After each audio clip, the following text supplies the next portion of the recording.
हाँ जी बच्चों, good evening. हमारा बेटा टॉपिक चल रहा था हाउस प्रॉपर्टी हेड। और हाउस प्रॉपर्टी हेड के अंदर बेटा हमारी टाइप नंबर 1 चल रही है, taxable income of let out property. ये बेटा उसका फॉर्मेट है। और इस फॉर्मेट में अभी हमने सिर्फ first term gross annual value को डिस्कस करना है। ग्रॉस एनुअल वैल्यू के बेटा मैं 2 केस आपको करवा चुका हूँ। लास्ट क्लास में हमने केस नंबर 1 कवर कर लिया था एंड केस नंबर 2 कवर कर लिया था।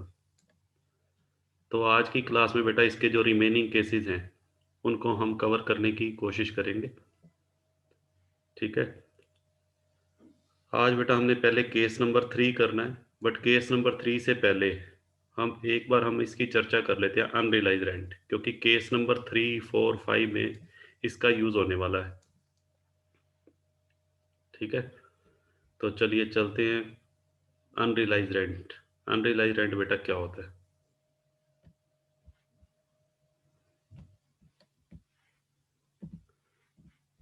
हाँ जी बेटा, देखिए अनरियलाइज रेंट बेटा क्या होता है? The rent which has become due from the टीनेंट। वो किराया जो किराएदार की तरफ से ड्यू हो चुका है, यानी कि मकान के मालिक ने जो किराया किराएदार से लेना है, बट मकान का मालिक उसको रिकवर नहीं कर पा रहा, उसको बेटा हम क्या बोलते हैं? Unrealise rent. ठीक है। सिंपल वर्ड में इसको ये कह सकते हो, जो किराया डूब गया है। हाँ जी बेटा, जो किराया डूब गया है इसको बेड डेट्स भी कह सकते हैं अकाउंट्स की लैंग्वेज में। ठीक है जी। या इन अदर वर्ड्स इसको बेटा ऐसे भी डिफाइन कर सकते हैं, when the टीनेंट of house property, जब मकान का किराएदार, हाँ जी बेटा, किराया देने से मना कर दे। किसको? ओनर को या लैंडलॉर्ड को। तो ऐसे रेंट को बेटा क्या बोला जाता है? Unrealise rent. और ऐसे टीनेंट को, ऐसे किराएदार को बेटा बोलते हैं डिफॉल्टिंग टीनेंट। डिफॉल्टिंग टीनेंट को हिंदी में बोलते हैं दोषी किराएदार।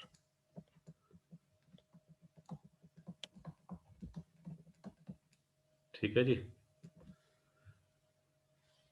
जैसे एग्जाम्पल लिया हुआ है बेटा। हाँ जी बेटा, एक्स ने अपनी दुकान किसको किराए पर दी हुई है? वाई को। और कितना रेंट है? 15,000 पर मंथ। ठीक है। बट वाई, वाई कहता है जी मेरा तो मंदा चल रहा है, कोरोना की वजह से मेरा बिजनेस में काम ही नहीं है। तो वाई कहता है जी मैं किराया नहीं दे सकता आपको। 2 महीने का किराया देने से उसने इनकार कर दिया। हाँ जी बेटा, तो अनरियलाइज रेंट बेटा कितना हो गया? फरवरी और मार्च का किराया उसने नहीं दिया, तो 15,000 रुपये पर मंथ के हिसाब से 2 महीने का किराया 30,000 रुपये बेटा उसने पे नहीं किया। इस 30,000 रुपये अमाउंट को बेटा क्या बोलेंगे? Unrealise rent. ठीक है। तो अनरियलाइज रेंट को अगर हम सिंपल वर्ड्स में कहें तो वो किराया जो मकान का मालिक किराएदार से वसूल नहीं कर पाया ड्यूरिंग द प्रीवियस ईयर। ठीक है बेटा। किराएदार ने जो किराया देने से इनकार किया है वो बेटा कोई भी रीज़न हो सकता है किराएदार की नीयत वैसे ही ख़राब होगी, वो काम अच्छा भला हो, या हो सकता है कि वास्तव में ही उसका काम नहीं है। वास्तव में जैसे अभी कोविड की वजह से बहुत सारे बिजनेसमैन का जो बिजनेस है बेटा वो ठप हो गया। ठीक है। तो हो सकता है कोई ऐसी सिचुएशन आ गई हो जिसकी वजह से वो किराया ना दे पा रहा हो। तो वट एवर जो भी रीज़न रहा, हमने रीज़न को आइडेंटिफाई नहीं करना, हमने तो ये देखना है कि कितने महीने का किराया किराएदार ओनर को पे नहीं कर पाया। तो उसको बेटा हम किसका नाम दे देंगे? अनरियलाइज रेंट का। तो अब क्वेश्चन अराइज ये होता है कि हाउस प्रॉपर्टी हेड के अंदर अनरियलाइज रेंट का क्या ट्रीटमेंट होगा। ठीक है। तो चलिए उस पर मूव करते हैं नेक्स्ट स्लाइड पे।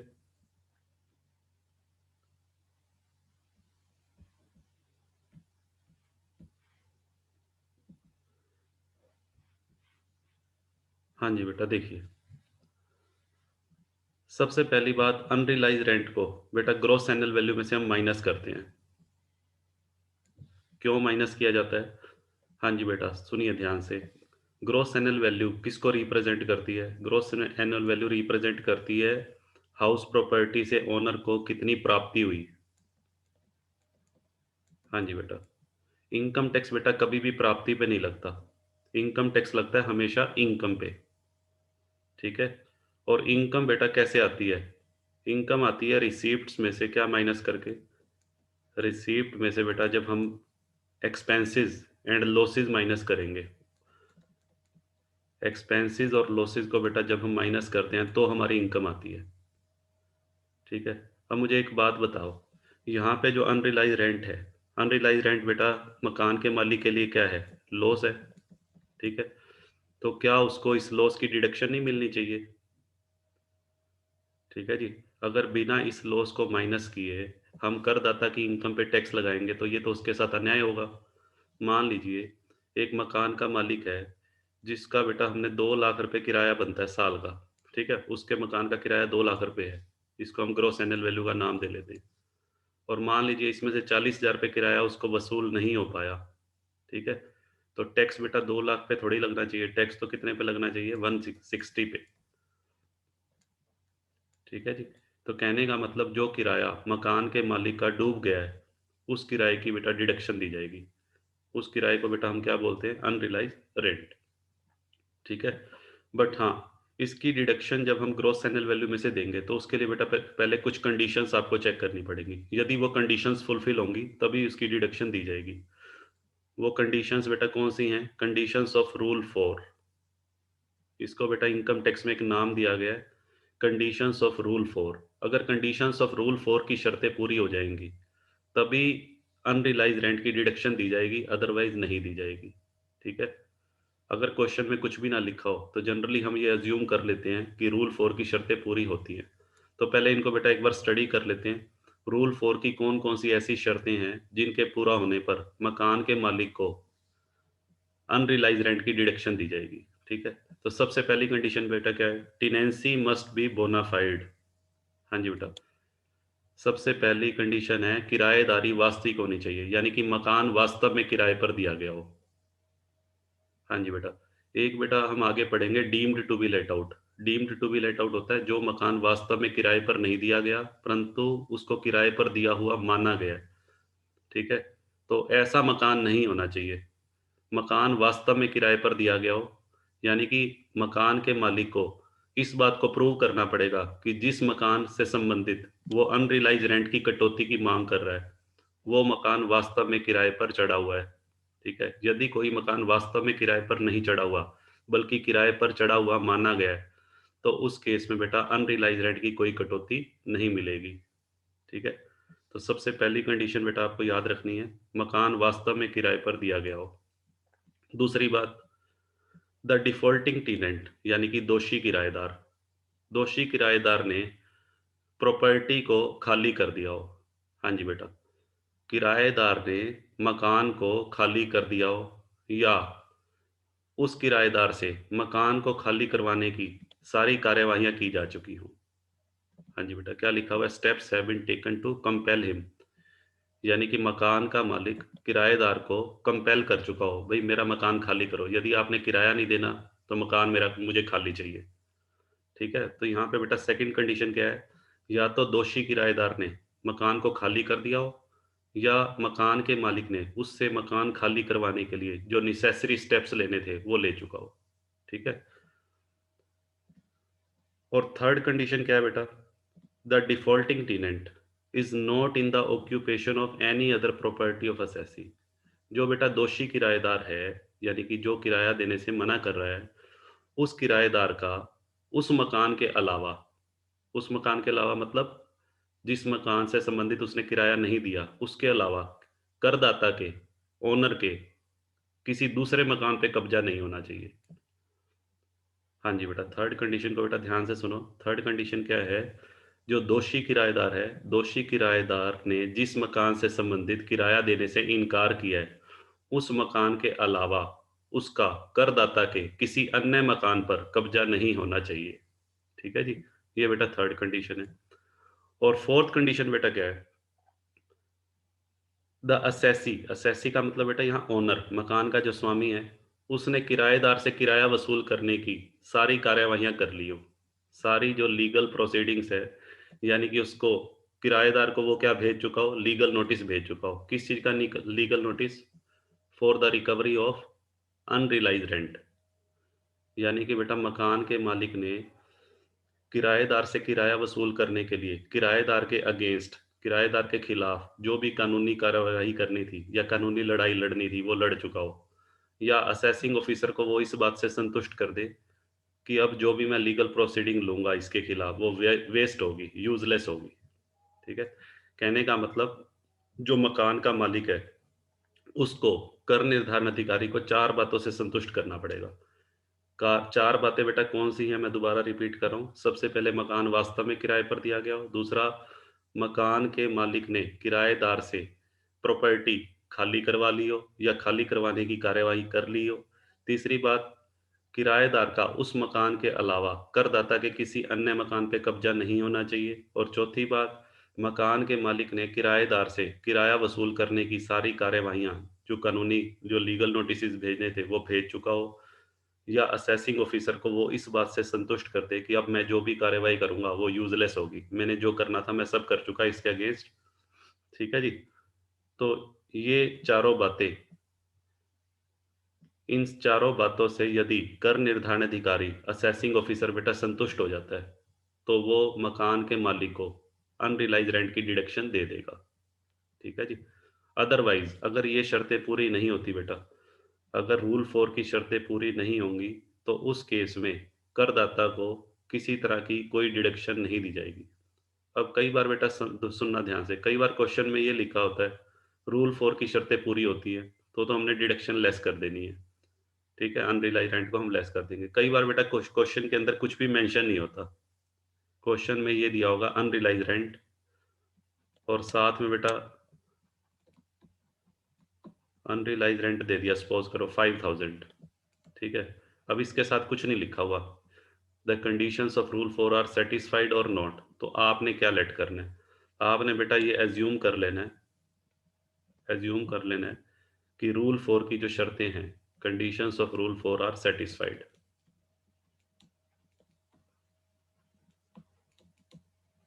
ठीक है बेटा, अगर क्वेश्चन में कुछ भी मेंशन ना हो तो आपको ये एज्यूम करना है और आपको इस 5000 को ग्रॉस एनुअल वैल्यू में से माइनस कर देना है।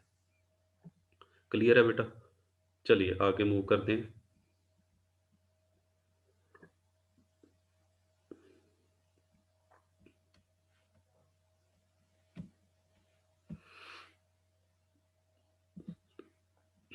हाँ जी बेटा, अब अनरिलाइज रेंट से रिलेटेड बेटा एक सम करते हैं। देखो बिल्कुल इजी सम है।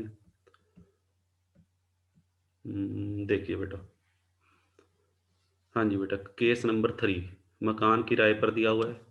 हाँ जी, पूरा साल बेटा मकान खाली, पूरा साल मकान किराए पे था।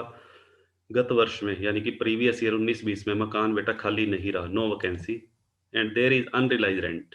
हाँ जी बेटा, कुछ महीनों का किराया मकान के मालिक को किराएदार से नहीं मिला, जिसको हम क्या बोल रहे हैं यहाँ पर, अनरिलाइज रेंट। तो देखो उससे रिलेटेड सम बेटा क्या है, एक मकान है जिसकी म्युनिसिपल वैल्यू बेटा 1.5 लाख है, फेयर रेंटल वैल्यू 180 है, स्टैंडर्ड रेंट है 160 और एक्चुअल रेंट बेटा है 20,000 पर मंथ। ठीक है, और अनरिलाइज रेंट 40,000 रुपये किराया वसूल नहीं हुआ। ठीक है, एक तरह से ये कह सकते हो 2 महीने का किराया 20,000 पर मंथ के हिसाब से बेटा, अगर एक्चुअल रेंट है तो 40,000 रुपये किराया अगर वसूल नहीं हुआ तो ये कितने महीने का हो गया, 2 महीने का किराया नहीं मिला। किसको? ओनर को। किससे? किराएदार से। तो ऐसी सिचुएशन में आपको करना क्या है? हाँ जी बेटा, सबसे पहले एक्सपेक्टेड रेंट निकालते हैं। एक्सपेक्टेड रेंट निकालने के लिए बेटा पहला स्टेप क्या था, सबसे पहले हमें तुलना करनी होती है म्युनिसिपल वैल्यू और फेयर रेंट। हाँ जी बेटा, विच एवरेज हाइयर।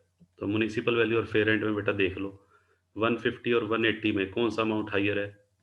हाँ जी बेटा 180। नेक्स्ट स्टेप बेटा क्या होता है, इस 180 का कंपैरिजन, 180 का कंपैरिजन हम किससे करेंगे, स्टैंडर्ड रेंट से, 1,60,000 से। हाँ जी बेटा, और इन दोनों में विच एवरेज लेस, इसमें बेटा देखते हैं दोनों में विच एवरेज लेस। तो विच एवरेज लेस बेटा कौन सा अमाउंट है, 160। इस अमाउंट को बेटा हम क्या नाम देंगे, इसको हम नाम देंगे एक्सपेक्टेड रेंट। हाँ जी बेटा, उसके बाद आपको क्या करना है, अब बेटा आपको एक्सपेक्टेड रेंट की तुलना करनी है किसके साथ, एक्चुअल रेंट के साथ। अब यहाँ पे बेटा आपको ध्यान रखना है, एक्चुअल रेंट जब हम एक बार पूरे साल का लेंगे, एक्चुअल रेंट जब हम लेंगे 20,000 पर मंथ, तो 20,000 multiplied by 12, gross annual value निकालते समय 2,40,000। तो एक्चुअल रेंट बेटा 240 और एक्सपेक्टेड रेंट हमारा कितना है 160। विच एवरेज हायर, दोनों में बेटा जो भी हायर होगा। हाँ जी बेटा, हायर अमाउंट कौन सा है 240। इस अमाउंट को बेटा हम किसका नाम दे देंगे ग्रॉस एनुअल वैल्यू। ठीक है जी। अब क्या करना है आपको, ये बेटा जो ग्रॉस एनुअल वैल्यू आई है हमारी, इसमें से लेस होगा अनरियलाइज रेंट। अनरियलाइज रेंट बेटा आपको दिया हुआ है 40,000। 2 महीने का किराया किराएदार ने मकान के मालिक को देने से इनकार कर दिया, तो इस 40,000 की बेटा डिडक्शन मिलेगी। बट फिर वही बात आती है, पहले आपको ये देखना पड़ेगा रूल 4 की शर्तें पूरी होती हैं या नहीं। तो क्लियर लिखा हुआ है conditions of rule 4 are satisfied. अगर ये लाइन बेटा ना भी लिखी होती तो हम एज्यूम कर लेते कि रूल 4 की शर्तें पूरी होती हैं। तो यहाँ पर आपको 40,000 रुपीज़ माइनस कर देना है और 2 लाख रुपीज़ ये बेटा हमारी एनुअल वैल्यू आ जाएगी, नेट एनुअल वैल्यू। इसे इसे किसका नाम देंगे, हाँ जी बेटा नेट एनुअल वैल्यू। ठीक है बेटा, बताइए यहाँ तक क्लियर है, बिल्कुल ईजी है। हाँ, अगर यहाँ पे ये लिखा होता conditions of rule 4 are not satisfied, तब आपने बेटा इस 40,000 को माइनस नहीं करना। चलिए आगे बढ़ते हैं।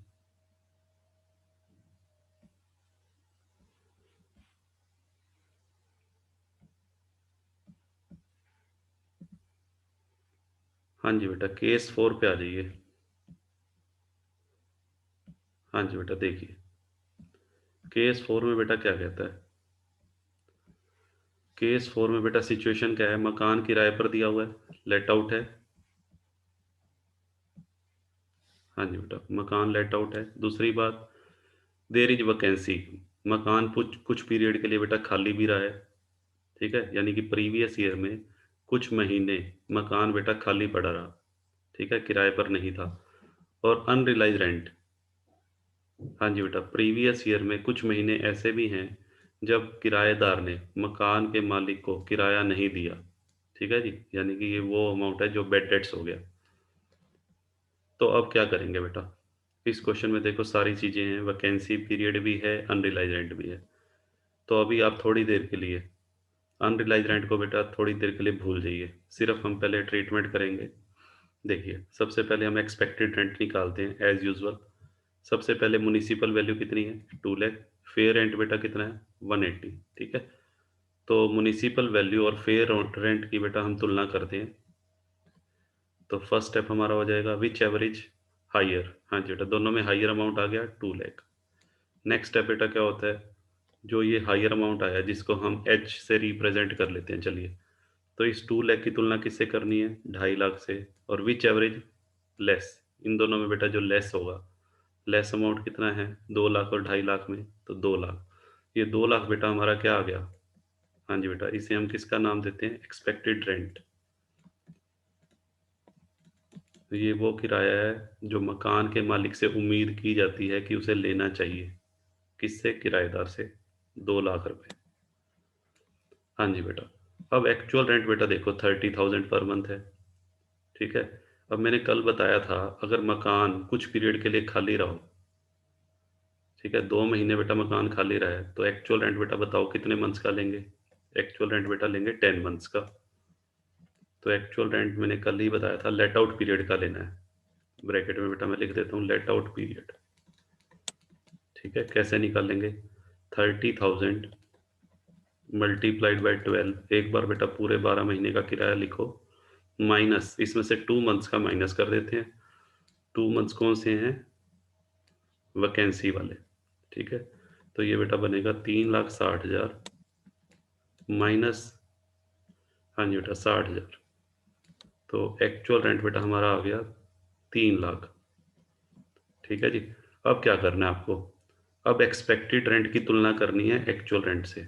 देखिए, तो यहाँ पे बेटा मैंने आपको एक चार्ट बनवाया था, तो इस सिचुएशन में देखो क्या है, एक्चुअल रेंट एक्सपेक्टेड रेंट से ज़्यादा आ रहा है। तो यहाँ बेटा मैं लिख देता हूँ हेयर,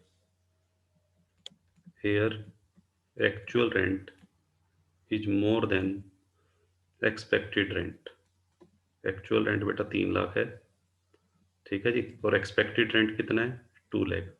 तो आपको ये देखना है कौन सा हाइयर है, एक्चुअल रेंट बेटा हाइयर है, ठीक है। तो जब कल मैंने आपको चार्ट बनवाया था, तो उस चार्ट में बताया था यदि एक्चुअल रेंट एक्सपेक्टेड रेंट से हाइयर हो तो ग्रॉस एनुअल वैल्यू बेटा क्या लेंगे, एक्चुअल रेंट लेंगे। तो यहाँ पे हमारी ग्रॉस एनुअल वैल्यू तो बेटा आ गई 3 लाख, ठीक है जी। अब क्या करना है आपको, अब इस ग्रॉस एनुअल वैल्यू में से लेस अनरिलाइज रेंट, हाँ जी बेटा, अनरिलाइज रेंट जितने महीने का किराया मकान के मालिक को किराएदार से वसूल नहीं हो पाया, 30,000 रुपये बेटा ये रहा, ठीक है। 1 महीने का किराया है ये, देखो एक्चुअल रेंट 30,000 था, तो 30,000 ही अनरिलाइज रेंट है, इसका मतलब 1 महीने का किराया किराएदार से वसूल नहीं हो पाया। तो इसको बेटा माइनस कर देंगे हम 30,000, और लिखा भी हुआ है conditions of rule 4 are satisfied. तो यहाँ बेटा 30,000 माइनस करके हमारी फाइनल फिगर आ जाएगी 270।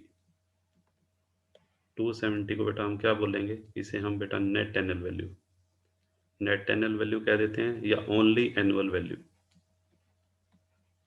एक ही बात है बेटा, ठीक है। हाँ, अगर इस क्वेश्चन में एक्चुअल रेंट अगर एक्सपेक्टेड रेंट से कम होता तो बेटा उसमें हमें देखना पड़ता ड्यू टू वैकेंसी या नॉट ड्यू टू वैकेंसी। अगर ड्यू टू वैकेंसी हो तो उस केस में तो ग्रॉस एनुअल वैल्यू हम एक्चुअल रेंट ही लेते हैं, और अगर नॉट ड्यू टू वैकेंसी हो तो उस केस में बेटा ग्रॉस एनुअल वैल्यू क्या लेते हैं, एक्सपेक्टेड रेंट। वो कल मैंने आपको सिचुएशन, कल बेटा वो केस नंबर आई थिंक 2 था जो मैंने आपको करवाया था, उसको दोबारा से आप अच्छे से स्टडी कर लेना, ठीक है। चलिए, हाँ जी बेटा आगे मूव करते हैं, केस नंबर 5।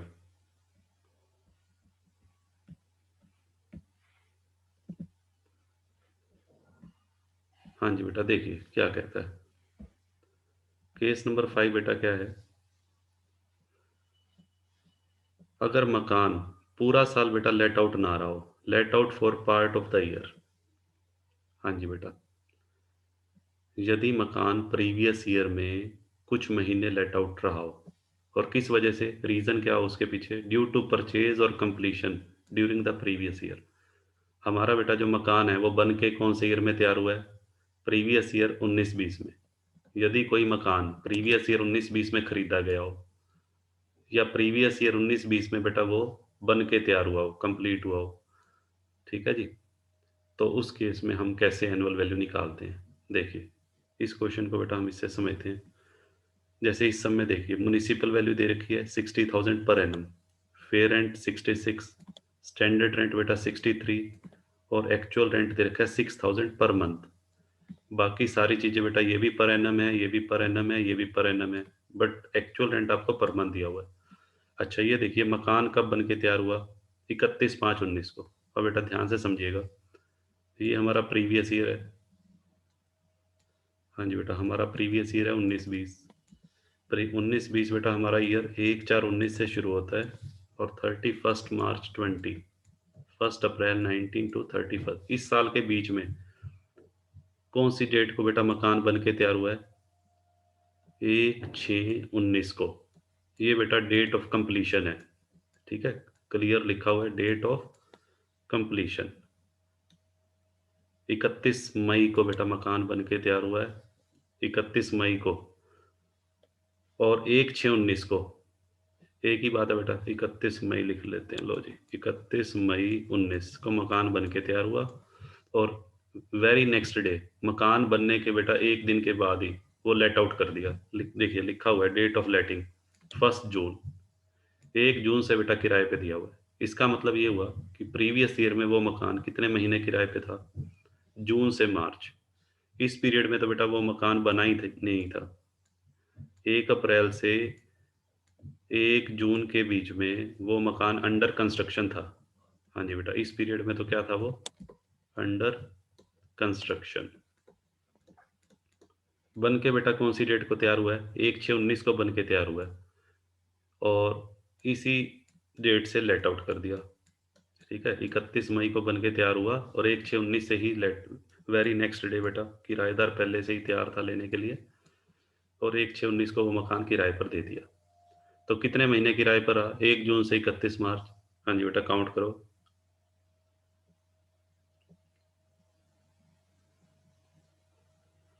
ये बेटा 10 मंथ्स बन गए। ये हमारे 10 मंथ्स, 10 महीने वो मकान किराए पे था। तो सारी कैलकुलेशन अब बेटा ध्यान से सुनना, सारी कैलकुलेशन अब 10 मंथ्स के अकॉर्डिंग होगी। एक्सपेक्टेड रेंट जो आप निकालोगे, एक्सपेक्टेड रेंट भी 10 मंथ्स का निकालेंगे, एक्चुअल रेंट भी 10 मंथ्स का, ठीक है? यानी कि जो भी कंपैरिज़न होगा, वो 10 मंथ्स के लिए होगा। तो आइए सबसे पहले बेटा म्युनिसिपल वैल्यू देखो। म्युनिसिपल वैल्यू बेटा आपको दे रखी है 60,000। हाँ जी बेटा, ध्यान से सुनिए, ये जो 60,000 म्युनिसिपल वैल्यू दे रखी है, हाँ जी बेटा, ये आपको कितने टाइम की दे रखी है? Per annum. इसको बेटा पहले 10 मंथ्स में कन्वर्ट कर लेते हैं। 10/12। हाँ जी बेटा, ये हमारा 50,000 आ गया, ठीक है? ऐसे ही बेटा फेयर रेंट, फेयर रेंट बेटा 66,000 है। इसको भी बेटा 10 मंथ्स में कन्वर्ट कर लेते हैं। ये बेटा हो गया 55,000। उसके बाद बेटा हमारा जो स्टैंडर्ड रेंट है 63,000। हाँ जी बेटा, इसको भी 10 मंथ्स में कन्वर्ट करेंगे हम।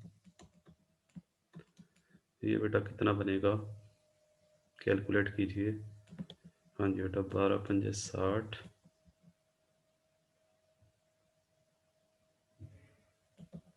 हाँ जी बेटा, ये बनेगा 52,500। लो बेटा, तीनों चीज़ें पहले 10-10 मंथ्स की कैलकुलेट करनी है, क्योंकि जो मकान है वो 10 मंथ्स के लिए लेट आउट था। अब बेटा करना क्या है आपको? एक्सपेक्टेड रेंट कैसे निकालते हैं? पहले 50,000 और 55,000 की तुलना करेंगे। इसका कंपैरिजन करोगे तो विच एवरेज हायर बेटा 55 आ गया। अब इस 55 की तुलना इससे करेंगे, स्टैंडर्ड रेंट से, विच एवरेज लेस, दोनों में बेटा जो भी लेस होगा, तो दोनों में लेस अमाउंट बेटा कितना है? 52,500। ये एक्सपेक्टेड रेंट आ गया। हाँ जी बेटा, ये एक्सपेक्टेड रेंट हो गया 52,500। हाँ जी बेटा, एक तो हमें ये चाहिए, हमें चाहिए gross annual value. Annual value निकालने के लिए बेटा हम एक्सपेक्टेड रेंट की तुलना किससे करते हैं? एक्चुअल रेंट से। अब एक्चुअल रेंट निकालते हैं। एक्चुअल रेंट बेटा 6,000 पर मंथ है। हाँ जी बेटा, 6,000 पर मंथ, तो 6,000 इंटू 10, 60,000 बेटा ये हो गया एक्चुअल रेंट, ठीक है? अब आपको इन दोनों का कंपैरिजन करना है। एक्चुअल रेंट जो हमने ले लिया 10 मंथ्स का एक्चुअल रेंट है, और 10 मंथ्स का ही बेटा एक्सपेक्टेड रेंट है। अब इन दोनों का कंपैरिजन करना है, और ग्रॉस एनुअल वैल्यू का बेटा क्या रूल था? विच एवरेज हायर, जो भी दोनों में हायर हो। तो इन दोनों का बेटा कंपैरिजन करते हैं। देखिए, 52,500 एंड 60,000। हाँ जी बेटा, विच एवरेज हायर ₹60,000। ये बेटा हमारी ग्रॉस एनुअल वैल्यू आ जाएगी।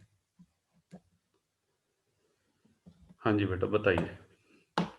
और यदि अनरिलाइज रेंट होता और रूल 4 की शर्तें पूरी होती तो बेटा वो भी माइनस करेंगे, बट इस क्वेश्चन में अनरिलाइज रेंट बेटा गिवन नहीं है, तो हम ये मानेंगे कि किराएदार ने मकान के मालिक को सारा किराया दे दिया जितना भी बनता था, ठीक है? बताओ, क्लियर है? चलिए आगे मूव करते हैं।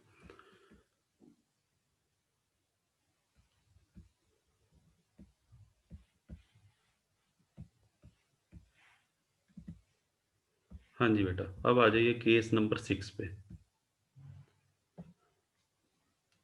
हाँ जी बेटा, देखिए केस नंबर 6 में बेटा क्या कहता है? इसमें बेटा सारी सिचुएशन वही है केस नंबर 5 वाली, बट इसमें थोड़ा सा चेंज किया मैंने। एग्जाम्पल में बेटा देखो मैंने चेंज क्या किया है।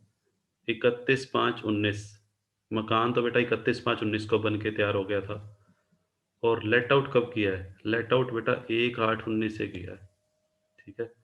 यानी कि 31 मई के बाद वो मकान जून में और जुलाई में बेटा 2 महीने खाली पड़ा रहा, ठीक है जी?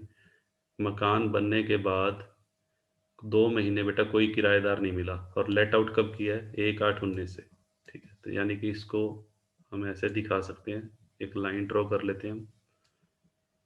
फिर से बेटा वही, यहाँ बेटा मैं लिख रहा हूँ 1 अप्रैल 19 और यहाँ 31 मार्च 20। ठीक है। और यहाँ बेटा डेट डाल देते हैं, डेट ऑफ कंप्लीशन 31 मई को मकान बेटा बन के तैयार हो गया था, डेट ऑफ कंप्लीशन। अब लेट आउट कौन सी डेट को हुआ है, किराए पे बेटा दिया है 1/8/19 को। हाँ जी बेटा, यहाँ मैं लिख रहा हूँ date of let out, letting out, तो ये है बेटा 1/8/19। ठीक है जी। अब सुनिएगा ध्यान से, अब सिचुएशन क्या है। हाँ जी बेटा, अब सिचुएशन ये है, इस पीरियड में तो मकान बेटा क्या था, हाँ जी बेटा अप्रैल और मई 2 महीने हो गए। इन 2 महीनों में तो बेटा मकान क्या था, अंडर कंस्ट्रक्शन। ठीक है जी, मकान बेटा बन के तैयार ही नहीं हुआ था, अंडर कंस्ट्रक्शन था, यानी कि या वर्क इन प्रोग्रेस कह सकते हैं आप इसको। हाँ जी बेटा, 31 मई को मकान का मुहूर्त हो गया, 31 मई को बेटा मकान बन के तैयार हुआ। ठीक है जी। उसके बाद सुनिए, 31 मई से 1/8 यानी कि जून और जुलाई में 2 महीने, यहाँ पे बेटा 2 मंथ्स का गैप है। हाँ जी बेटा, देखिए ये 2 मंथ्स वो हैं जब मकान क्या पड़ा रहा खाली, वैकेंट पीरियड, इसको बेटा मैं नाम दे देता हूँ। ये 2 मंथ्स जो है, ये बेटा क्या है यहाँ पर, वैकेंसी पीरियड। ठीक है जी, क्लियर है बेटा। अच्छा, अब आ जाओ 2 2 4, ये बेटा बच गए 8 महीने। 8 महीने मकान किराए पे था, 8 मंथ्स। हाँ जी बेटा, मकान क्या था, लेट आउट। बताइए। ठीक है। अब देखिए ट्रीटमेंट कैसे करेंगे। हाँ जी बेटा, ध्यान से समझना इस सम को। सबसे पहली बात, जो 2 महीने अंडर कंस्ट्रक्शन था इसका तो बेटा कोई ट्रीटमेंट नहीं होगा। तो पहले आप कितने मंथ्स का ट्रीटमेंट करेंगे, हाँ जी बेटा इन 10 मंथ्स का हमें ट्रीटमेंट करना है। अब ये देखो, ये 2 महीने मकान खाली रहा, बट किराए पर तो दिया जा सकता था। गवर्नमेंट ये कहती है भाई ये 2 महीने खाली पड़ा रहा, बट आप किराए पर तो दे सकते थे ना। ठीक है। तो गवर्नमेंट कहती है कि हम जो एक्सपेक्टेड रेंट वो 10 मंथ्स का लेंगे। एक्सपेक्टेड रेंट बेटा 8 मंथ्स का नहीं लिया जाएगा, एक्सपेक्टेड रेंट 10 मंथ्स का ही लेंगे। हाँ, 2 महीने मकान खाली रहा, बाद में आपको 2 महीने की छूट दे देंगे। गवर्नमेंट ये कहती है कि एक्चुअल रेंट जो लेंगे, एक्सपेक्टेड रेंट तो हम आपका लेंगे कितने मंथ्स का, 10 मंथ्स का। और एक्चुअल रेंट जो लेंगे वो लेट आउट पीरियड का ही ले लेंगे। ठीक है। तो कैसे करेंगे देखो, सबसे पहले बेटा हम निकालेंगे एक्सपेक्टेड रेंट, और हमने 10 मंथ्स का लेना है। तो उसके लिए पहले बेटा म्युनिसिपल वैल्यू निकालो 10 मंथ्स की। म्युनिसिपल वैल्यू बेटा अभी हमने लास्ट सम में निकाली थी, वही सेम कैलकुलेशन है। तो ये 50,000 आ जाएगी। हाँ जी बेटा, फेयर रेंट को 10 मंथ्स में कन्वर्ट करो 66,000 को, तो ये बेटा 55,000 आ जाएगा। और स्टैंडर्ड रेंट बेटा 63,000 को हम 10 मंथ्स में कन्वर्ट करेंगे तो ये 52,500 आ जाएगा। ठीक है। तो ये 10 10 मंथ्स का हो गया। अब आपको करना क्या है, सबसे पहले म्युनिसिपल वैल्यू और फेयर रेंट का कंपैरिजन करेंगे, विच एवरेज हायर। हाँ जी बेटा 55,000, और फिर बेटा 52,500 के साथ कंपैरिजन कीजिए, विच एवरेज लेस। इन दोनों में बेटा जो लेस है वो है 52,500। ये बेटा हमारा एक्सपेक्टेड रेंट आ गया। ठीक है जी। अब क्या करना है आपको, अब इस एक्सपेक्टेड रेंट की तुलना करनी है एक्चुअल रेंट से। अब बेटा यहाँ सुनिएगा ध्यान से, यहाँ पे वैकेंसी पीरियड है। वैकेंसी पीरियड के केस में मैंने आपको बताया हुआ है, जितना actual period of let out हो उतने पीरियड का ही रेंट लेंगे। तो यहाँ बेटा रेंट मैं लूँगा 6,000 मल्टीप्लाइड बाई 8। एक्चुअल रेंट बेटा मैंने ले लिया 48,000 आ गया। ठीक है बेटा, एक्चुअल रेंट 48,000। इसको ऐसे भी निकाल सकते हैं आप, इसको निकालने का एक तरीका बेटा और भी है। हाँ जी बेटा, इसको मैंने ऐसे भी 6,000 मल्टीप्लाइड बाय पहले 10 कर लीजिए, और माइनस उसमें से 2 महीने का वैकेंसी पीरियड का लेस कर दीजिए। तो ये बेटा 60,000 माइनस 12,000, 60,000 में से बेटा 12,000 माइनस करेंगे तो हमारा एक्चुअल रेंट आ गया लेट आउट पीरियड का 48,000। ठीक है। अब ये देखो यहाँ पे इस सिचुएशन में एक्चुअल रेंट मुझे बताओ चेक करके, एक्चुअल रेंट एक्सपेक्टेड रेंट से बेटा ज़्यादा है या कम है? देखो एक्चुअल रेंट ये है और एक्सपेक्टेड रेंट ये है, तो यहाँ पे क्लियर है एक्चुअल रेंट एक्सपेक्टेड रेंट से बेटा कम है। ठीक है। अगर एक्चुअल रेंट बेटा एक्सपेक्टेड रेंट से कम हो तो मैंने कहा था ये देखना होता है कि ऐसा ड्यू टू वैकेंसी है या नॉट ड्यू टू वैकेंसी। अब आपको चेक करना है, इसके पीछे रीजन फाइंड आउट करना है। हाँ जी बेटा, एक्चुअल रेंट एक्सपेक्टेड रेंट से जो कम है उसके पीछे रीजन फाइंड आउट कीजिए। एक तो मैंने बताया था ड्यू टू वैकेंसी और एक बताया था नॉट ड्यू टू वैकेंसी। ये कैसे चेक करने? एक बार ये मान लो कि मकान अगर 2 महीने खाली ना होता, पूरे 10 महीने लेट आउट होता, तो 10 महीने का किराया एक्चुअल रेंट कितना होता बेटा? 10 महीने का एक्चुअल रेंट 60,000 होता। तो क्या तब भी एक्चुअल रेंट एक्सपेक्टेड रेंट से कम होता? नहीं, उस केस में तो एक्चुअल रेंट एक्सपेक्टेड रेंट से ज़्यादा हो जाता। देखो 60,000 जो 10 महीने का किराया है वो एक्सपेक्टेड रेंट से बेटा ज़्यादा है। इसका मतलब ये हुआ कि अगर मकान बेटा 10 के 10 महीने किराए पर होता तो उस सिचुएशन में एक्चुअल रेंट ज़्यादा होता, किससे? एक्सपेक्टेड रेंट से। परंतु हमारा तो एक्चुअल रेंट एक्सपेक्टेड रेंट से कम आ रहा है, तो इसका मतलब उसका रीज़न क्या हुआ? उसका बेटा रीज़न है ड्यू टू वैकेंसी। 2 महीने जो मकान खाली रहा ना, उसकी वजह से बेटा ये आ रहा है। ये सिचुएशन किस वजह से आ रही है? खाली रहने की वजह से मकान के। अगर मकान खाली ना होता 2 महीने तो बेटा सिचुएशन इसके रिवर्स हो जाती। उस केस में सिचुएशन ये होती। ठीक है? तो आपको यही देखना होता है कि एक्चुअल रेंट जो एक्सपेक्टेड रेंट से कम है, उसके पीछे कारण क्या है यहाँ? कारण बेटा यहाँ पर है वैकेंसी। 2 महीने मकान का वैकेंट रहना। तो ऐसी सिचुएशन में मैंने बेटा आपको लिखवाया था।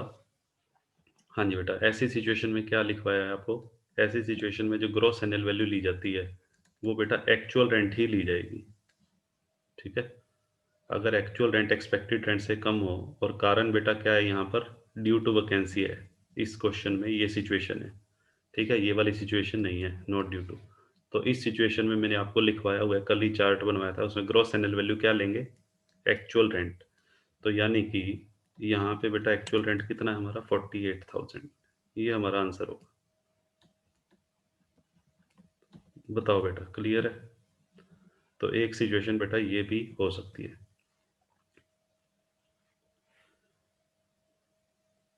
चलिए आगे मूव करते हैं। हाँ जी बेटा।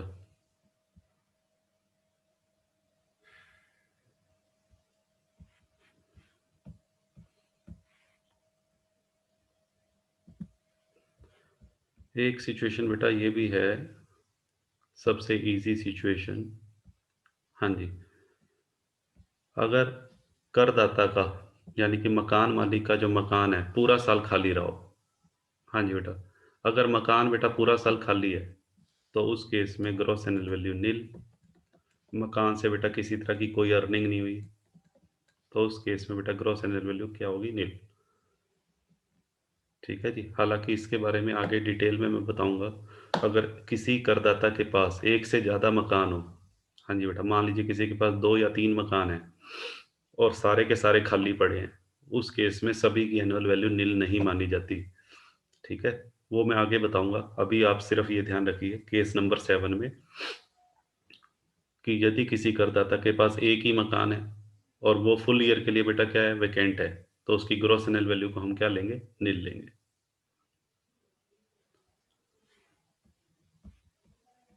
हाँ जी बेटा, बताइए।